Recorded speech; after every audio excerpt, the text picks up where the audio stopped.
Acrobatic বা দড়াবাজি গ্রামে গঞ্জে নগরের জনপ্রিয় এক খেলা, অনেকে সার্কাসও বলেন।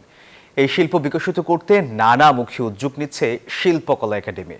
আর সেই প্রচেষ্টার অংশ হিসেবে শনিবার সন্ধ্যায় জাতীয় নাট্যশালায় হয়ে গেল অ্যাক্রোব্যাটিক শো। অংশ নেন 23 শিল্পী। দর্শক শুকুর নামের রিপোর্টে বিস্তারিত।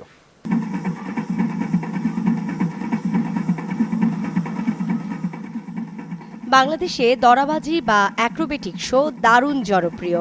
সাধারণত গ্রামে গঞ্জের উৎসব পার্বণে খোলা জায়গায় হতো এই কসরত।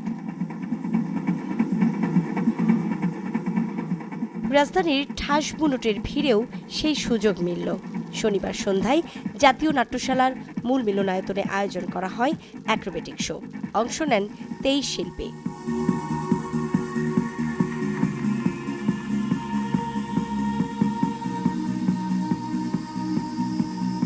শিল্পীরা প্রশিক্ষণ নিয়েছেন চীন থেকে। বাংলাদেশ শিল্পকলা একাডেমির উদ্যোগে প্রশিক্ষণপ্রাপ্ত শিল্পীর সংখ্যা এখন 5 ডজনের বেশি। Roller, ring jam, rope round, fire, drum balance, দিয়াবো।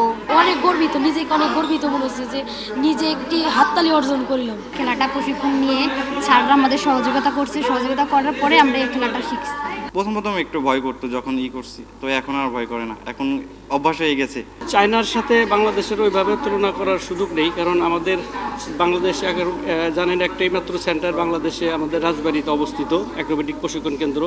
সেইখানে আসলেও চায়নার তুলনায় অনেক কিছুই বাক প্রতিবন্ধতা আছে। তারপরে আমরা চেষ্টা করতেছি সেটাকে আস্তে আস্তে সচল করার জন্য, এবং এটা নিয়ে বাংলাদেশ শিল্পকলা একাডেমির মহাপরিচালক উনিও কাজ করছেন, এবং এটার পৃষ্ঠপোষকতা সাংস্কৃতিক মন্ত্রণালয় দীর্ঘদিন যাবৎ চালিয়ে আসছেন, যে এটাকে বাংলাদেশে অ্যাক্রোবেটিক শিল্পটাকে কিভাবে ডেভেলপ করা যায়, কিভাবে মানুষের মাঝে এই শিল্পটাকে প্রসারিত করা যায়।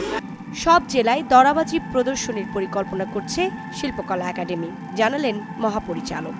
ইমিডিয়েটলি যেটা করতে যাচ্ছি সেটা হচ্ছে সারা বাংলাদেশে অনেকগুলো ট্যুর করতে যাচ্ছি, যেটা বললামই বলা হলো একটু আগে। এই ট্যুরের পাশাপাশি এটা যেন আরও বেশি আমরা আর্থিক অনুদান দিতে পারি।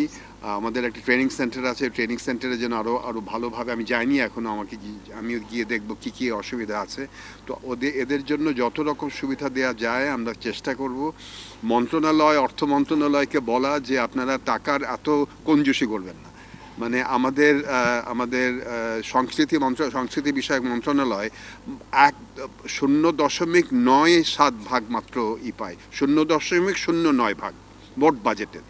আপনি চিন্তা করতে পারেন এই 0.09 ভাগ দিয়ে আমরা শিল্পকলা একাডেমি মাত্র পাই হচ্ছে শেষ পর্যন্ত 46 কোটি টাকা আমাদের প্রোগ্রামের জন্য। তো এখানে রাষ্ট্রের উচিত আমাদের পাশে দাঁড়ানো, এই শিল্পীদের পাশে দাঁড়ানো। সারা দেশে অনেক প্রতিভা আছে বাংলাদেশে।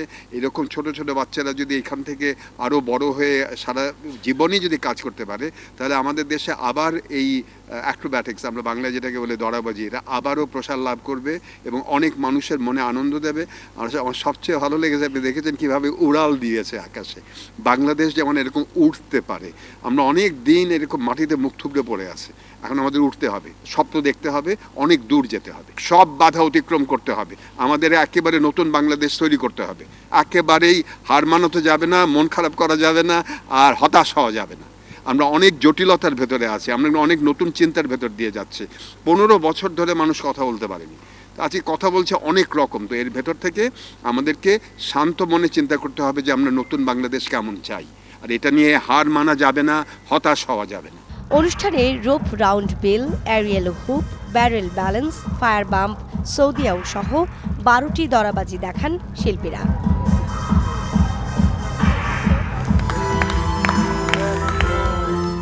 সুকন্যা আমির, নিউজ 24, ঢাকা।